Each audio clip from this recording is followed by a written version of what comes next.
Many people think that aggression is a part of autism and it's something that we just have to deal with. This is not true, and today I'm going to tackle the topic of aggression head on.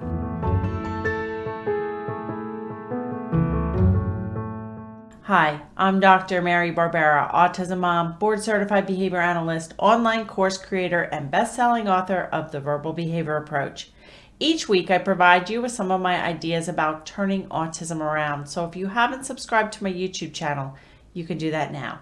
Since Lucas has had ABA therapist in his life for 2 decades now, we've had a lot of therapists come and go over the years. My house has been like Grand Central Station. One of the therapists, I'll call her Sherry, resigned from her job as a local ABA therapist years ago. She would no longer be able to work with Lucas, and because she was moving to another state to work at a prestigious ABA organization which offered an approved private school for kids 3 to 21 years of age, as well as they also offered a residential facility for children, teens, and adults with severe problem behaviors.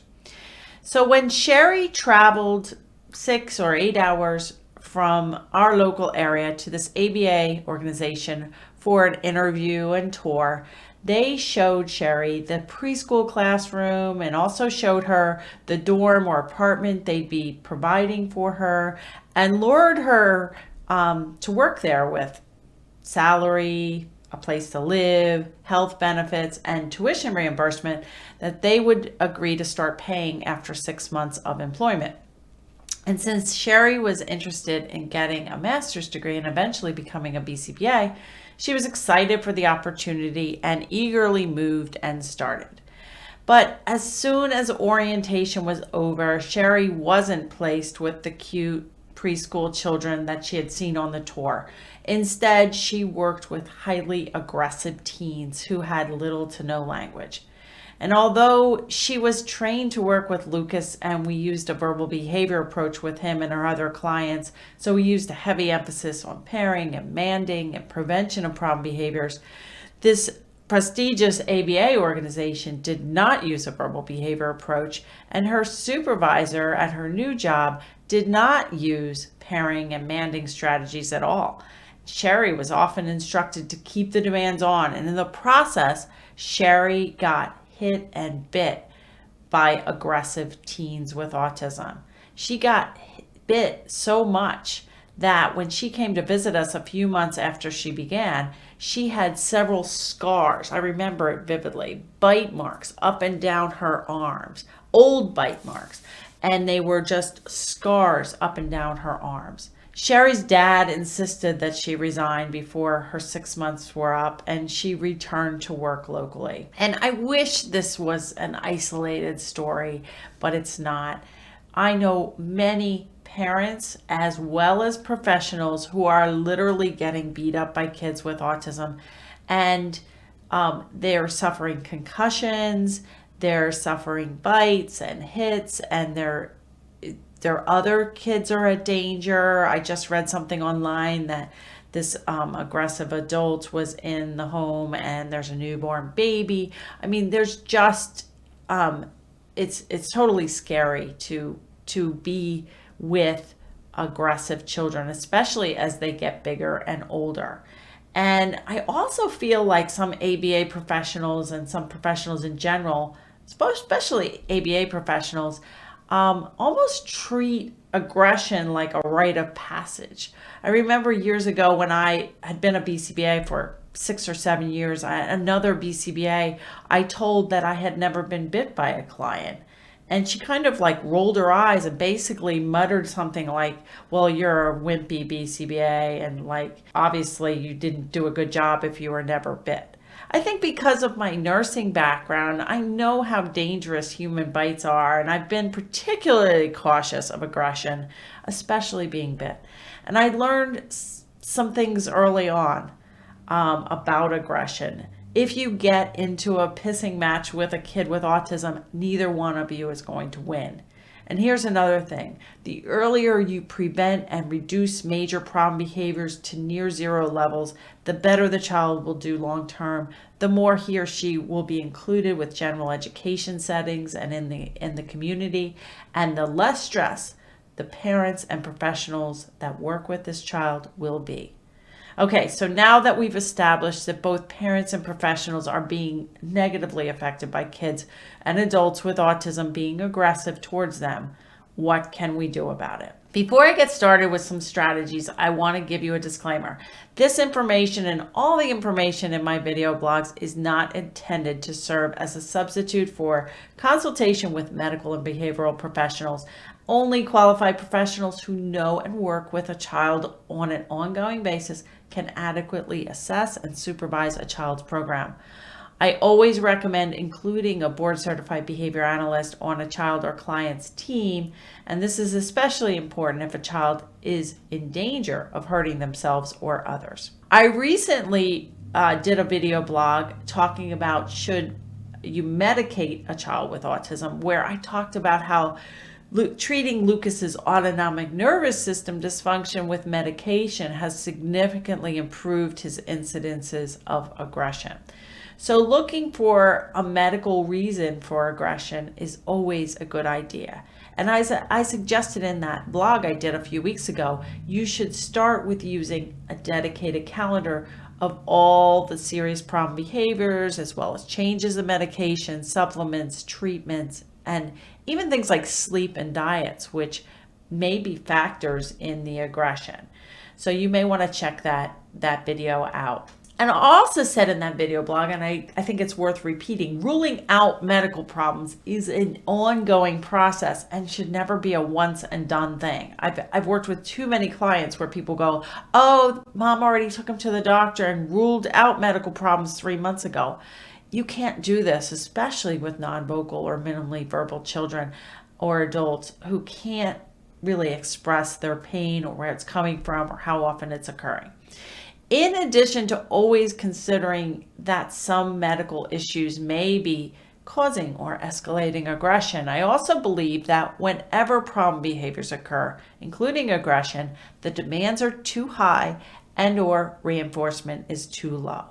And it's our job as the people working with children to move that scale down so that the demands become lower and the reinforcement gets higher. So the first step to reducing or eliminating aggression is an assessment, and not just an assessment of the problem behaviors, an assessment of the whole child. I'm not going to get too much into assessment, but I do have a 1-page assessment and a free guide, which you can get. I'll tell you how to get that at the end of this video blog. You want to assess the whole child as quickly as possible and then do a more thorough assessment as time and skill permits. When you're looking at problem behaviors, you want to define the problem behaviors as accurately as possible. So instead of just saying he gets aggressive or he gets out of control or he throws a fit, we really want to define what he's doing. Is he twisting on adults' fingers? Is he trying to choke peers? Is he hitting? Is he biting? Is he kicking the legs of adults or peers? We want to define things as closely as possible so we can know what kind of aggressive behaviors we're dealing with. We also want to define or figure out when and where the problem behaviors usually happen. And just as important as figuring out when the aggression happens, we also want to figure out when aggression rarely occurs or never occurs.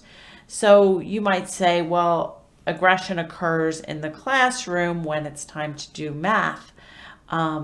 When it never occurs is when he's in a swimming pool because he loves to swim and he's enjoying himself. So the answer isn't always, well, just put him in a swimming pool day and night, because obviously that's not realistic. But you'd be surprised as when you start figuring out when aggression doesn't occur, we can start to morph the environment to make it more comfortable for the student. We also need to look at antecedents and consequences. And taking data, usually starting out with a calendar system where you can take easy data and figure out what might be contributing to the aggression. If you can't take full baseline data, I would try to interview the people that are with the child the most, the parent, the teacher, and ask questions about the aggression. You obviously aren't going to want to do a lengthy baseline if the child is aggressive and hurting others, but you can get a feel for how often the aggression happens. So if I say he gets aggressive and hits and attempts to bite and attempts to choke adults once a year versus once a day or 10 times a day, then we are talking about, different situations. And finally, as part of an assessment, if you can take a video of the problem behavior when it occurs, or take a picture if there are any open wounds or scabs or scars of the parent or professional who's being injured. And like I said before, I'm not going to be able to give you all the answers within this short video blog, obviously. But here are 4 ways to try to look to reduce aggression. Once you have your assessment done, we want to spend 95% of our time preventing problem behaviors, modifying the demands to prevent aggression from occurring.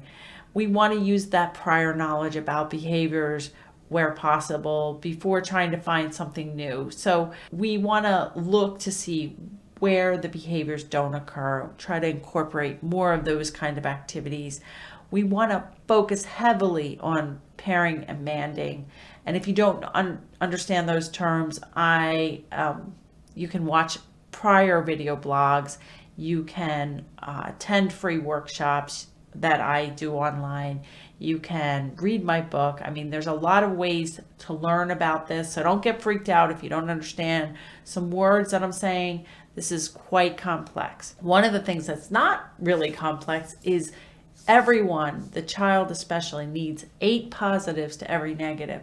So you can also start looking at kids that are highly aggressive tend to get a lot of negatives. Stop that. Johnny, sit down. I told you, if I have to give you one more warning, you're going to lose recess. Those are all negative, negative, negative. We want to get the child engaged with easy activities so that we can say, that's right, that is a balloon, that is a pig.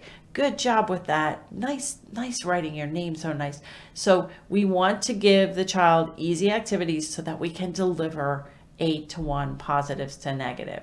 And we want to continue taking data while we intervene to make sure that the behaviors that we want to decrease, like aggression, are actually decreasing. In summary, when thinking about how to deal with aggression, it is a lot more complex than I can cover in this short video blog. I do have a 3-step guide that I've alluded to earlier in this video blog. This 3-step guide will help you assess quickly with a 1-page assessment, will help you make a plan, and it will even teach you how to keep easy data on a calendar. So to get that guide, go to marybarbera.com/join.